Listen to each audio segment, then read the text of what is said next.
These are the Hunter allies that I pulled from a bunch of packs that I opened for the Heroes of Azeroth block, the first block of the World of Warcraft TCG.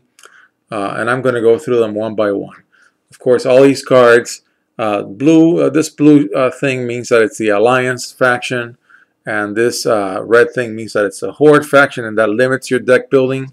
You can only have either Alliance or Horde, at least if you are only playing this block. I think later blocks have other types of factions. And then these are all allies, and you pay 1 to cast this card. You can attack with 1, and you can defend with 1. So when I say 1, 1, 1, I really mean drop 1, attack 1, defend 1. So Minor Muggin is an ally with Elusive, and when you exhaust it, this is a symbol for exhaust, you put the top 2 cards of your deck into your graveyard. So you've got to be able to have things that recover from your graveyard if you're going to do that, because you're doing it to yourself. Vanilla creature or ally, I always say creature because I play Magic. Valinus is a 4/5 vanilla ally. Maygraph Sparrow Eye Ironhammer, that's a very, very long name. Clean 1/1/1, very symmetrical ally.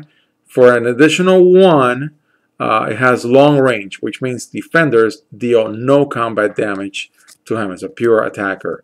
Gurvan 4/3/2, a little heavy, but it's got long range that I just read. Then Parent Shadow Shot, it's a 2/3/2, so it's a little aggro. For an additional 1 and exhausting it, target hero or ally has long range. So again, looks like the hunters get long range. Tanwa the Marksman is a 6/4/3 with long range. I just said that. Hornorn Battle Chaser, again with long range, is a 4/2/1. And when it enters play, he deals 2 ranged damage to target hero or ally. Kagra of the Crossroads is a 1/1/2 with ferocity, which means that it can attack immediately, just like haste in Magic. Avanthara is a 2/3/2, and for an additional 1, if it is in combat, remove her from combat. Great way to save her from damage. Jelene Nightbreeze is a 2/3/2, and it's untargetable.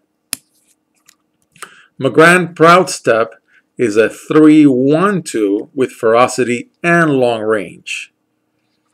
A little bit of a heavy card, but it's got ferocity and long range. Then Callous True Arc, I think that symbol means that it's an epic because it looks purple, although in the case of Azeroth, purple and blue are very difficult to tell apart. So you'd have to really look up this card, but I think it is an epic. Callous True Arc is a 1/1/1, and it's got +2 attack and +2 health while there are 4 or more allies in your party. Very similar to Blood Rush in Gatecrash in the current set of Magic. Outrider Zarg is a 4/4/2 with ferocity. At the end of your turn, if it dealt no damage, destroy him. That's somewhat limiting, but you can attack for 4 while playing for 4. Grint Sundershot, very nice artwork, really, really nice artwork. A 3/3/2. Opponents can't strike with weapons on your turn. That's useful. Then you've got, I think the last card's in the back. Tracker Golan is a 2/0/2, very defensive, but it gets +1 attack for each ally in your party. So if you've got a bunch of allies in your party, this can could be like a 2/6/2 for all you care. And then you have Taz Dingo, and it's a 3/2/2, and when it enters play, he deals 1 range damage to target hero or ally. So there you have it. Those are the hunters.